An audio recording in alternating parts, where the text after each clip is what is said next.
Good afternoon. To celebrate the sale of my property on Driftwood, we're going to do a waterfront Gulf access. We're going to concentrate on multi-story properties built after 1993. Going on to ChatGPT and asking about waterfront Gulf access properties, this is what ChatGPT said: flood zone and elevation basics, what to verify. Know your zone, AE versus VE versus coastal A. You've got to get a flood elevation certificate, and you've got to be sure that your lower floors are not turned into living area. Insurance: FEMA risk rating 2.0 prices policies by this property specific risk. That's distance to the water, elevation, replacement cost. Being elevated above the base flood elevation generally remains beneficial, but premiums aren't based on zone lines anymore, so you have to get real quotes. The 50% rule, we all learn about that every time we have a flood. You cannot rebuild the home for more than 50% of the structure's value unless you raise the home. Post Andrew's what happened when we had that terrible storm in South Florida and the rules changed. And now everything built after around September of 1993 has to meet the new current flood zone building requirements. Coastal control line, waterfront use, checklist, what to collect during due diligence, quick red flags on elevated multi-story homes. And then it invited me to create a couple of checklists, and I'm going to share those with you. The first one is this one. ChatGPT just created this Gulf Access Elevated Home Due Diligence Checklist, and I make this available to you. Just reach out to me either by email or by text or telephone, even. People still use the telephone, and I will send you a copy of this. It also created a flood elevation tracking system on Excel. So here are all the issues that you're going to want to consider and work off this checklist if you do decide to shop for a elevated home. So now I'm going to go in here and look at the market. I pulled out 12 properties that are elevated, built after 1993, and these are all the properties in the Tampa Bay area that are below $600,000. This one on Martha's Vineyard is the cheapest Gulf access waterfront stilt home, and well, I don't know what to say, so let's just leave it at that. Looking at the access, because that's the first thing I always do. Well, it's among the first things. So this is right off the main road on Bay Boulevard. This canal will take you out. You'll get to go by Hooters and then go out into the Gulf. So this is good Gulf access. $430,000. It's been on the market for 86 days. And let's just look at the history. This one was originally listed at $460,000 this time. They had previously listed it last year before the hurricane at $700,000, and I'm sure they're wishing they had sold it then. Anyway, let's move down the list. Okay, Hernando Beach. We want to talk about Hernando Beach because there's a large amount of properties in Hernando Beach, and there is a problem with those that are below this right here. Let's go ahead and talk about Campanero Entra. This is the magic line. You want to be north of it, because if you're in the south, if you're in any of these homes right here, your boat will not cross over into the saltwater side. This is actually a boat lift right here. You pull your boat in and it takes it across and into this part. Then you have to go under this bridge. So anything in this area down here is going to be substandard, but it is fresh water. Anything above Campanero Extra is going to be a premium house product. You're going to go out through this main channel, and that's what we're going to look at. Any Hernando Beach properties, we want to make sure that they are north of the boat lift.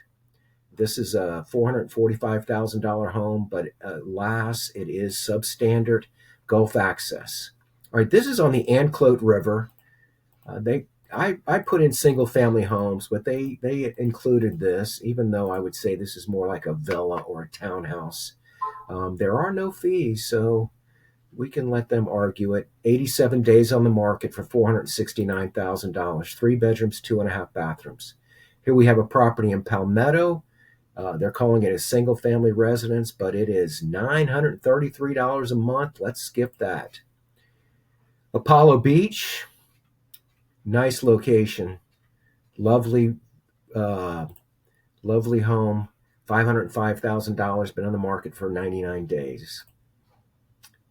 Here we have Anclote River Flotilla. This is on the Anclote River. And I did not preview this, so we're looking at it together for the first time.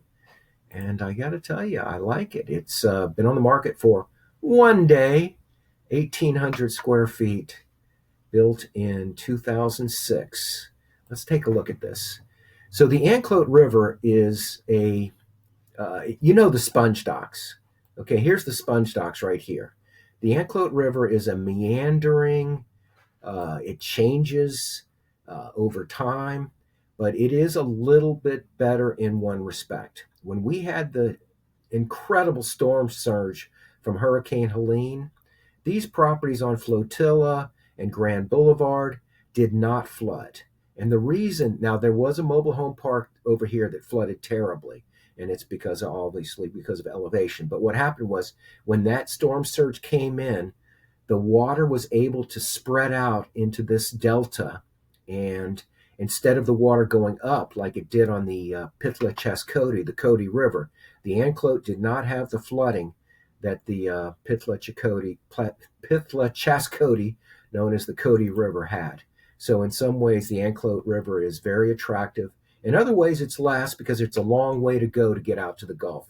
But you do get to drive your boat through the Tarpon Springs Sponge Dock area where you can pull over and have cocktails. And anyway, let's keep moving through this because we're on a budget as far as time goes. So here's one that is less than desirable because you have to put your boat through this boat lift, and the boat lift goes down at times and you won't be able to get out. Also, you have height limitations. All right, this is not Gulf access. It does come with a boat dock, so they're arguing it's Gulf frontage. It's not. I mean, a water frontage. This one is very interesting. It's got an attractive lot, but you do have to cross the road to get to your boat dock. What I would invite you to do is to jump on a Zoom call with me and allow me to just show you what my observations are. All right, this is Tropic. It's off the Pythla-Chaskoti River. It's quite a little ride to get out to the Gulf. You have to go into the bridge at Madison Gulf and Main Street and 19 to get out.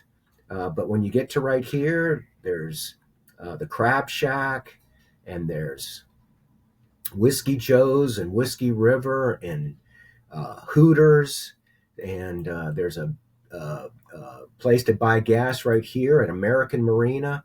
So the Anclote River, the Pythla-Chaskoti River is an attractive option, but this is quite a ways up the river to get to the Gulf. Hernando Beach again, we're looking at $599,000. First thing we do is look, is it below?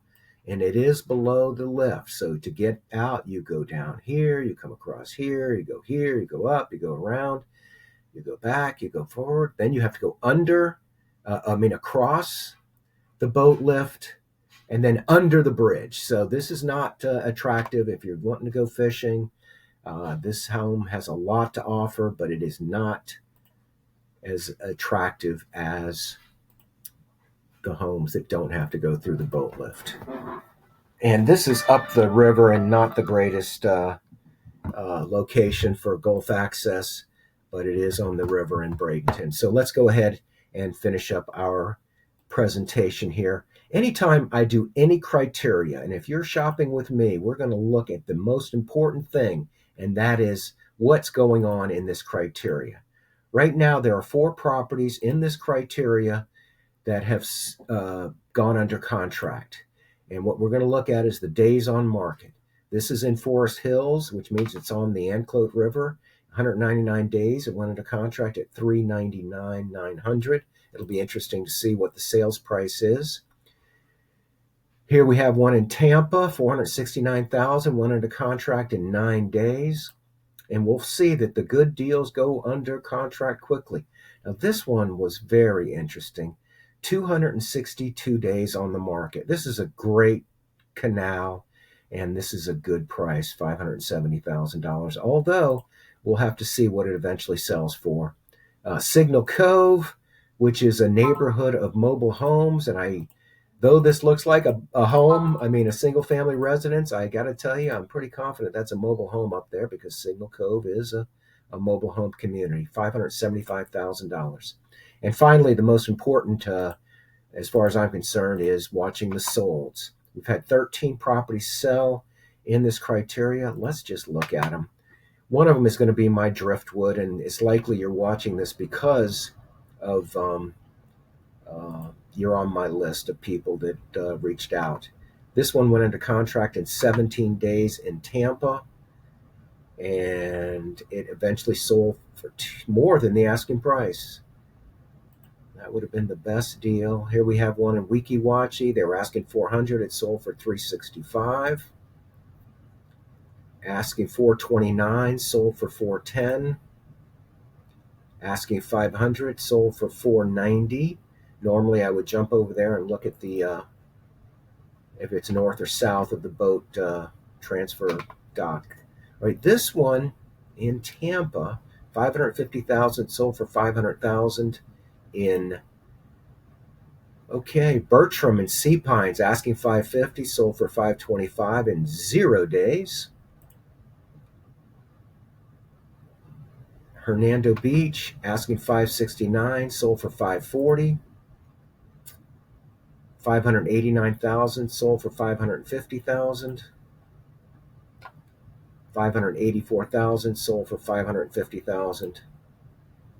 $625,000 showing up at $560,000. Now I did the criteria here is under 600 grand.